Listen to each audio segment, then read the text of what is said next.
Delivery టైంలో normal delivery అప్పుడు పెయిన్స్ని ఏ విధాలుగా మేనేజ్ చేసుకుందాము తెలుసుకుందామండి. మెడికల్ మెథడ్స్ ఉంటాయి, నాన్ మెడికల్ మెథడ్స్ ఉంటాయి.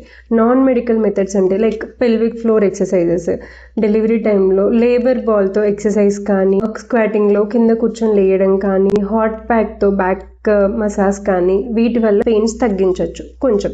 మెడికల్ మెథడ్స్లో మెయిన్గా ఇంజెక్షన్స్ ఉంటాయి. ఇంజెక్షన్స్ వల్ల అంతగా నొప్పి తగ్గుతుందని చెప్పమండి. మెయిన్గా మెథడ్స్ ఏమేమి ఉంటాయి, ఎంటెనాక్స్ అనే ఒక గ్యాస్ కాంపోజిషన్ ఉంటుంది. ఇంకొకటి ఎపిడ్యూరల్ ఎనెస్థీషియా. ఎంటెనాక్స్ అంటే అది nitric oxide oxygen combination mixture లాగా ఉంటుంది. పేషెంట్ అవసరాన్ని బట్టి పేషెంట్ తన స్వయంగా చేతులతో తీసుకోగలిగే gas composition, like oxygen mask లాగే ఉంటుంది, ఇన్హేలబుల్. అది మజిల్ రిలాక్సెంట్ అవ్వడం వల్ల డెలివరీ కూడా తొందరగా ప్రోగ్రెస్ అవుతుంది.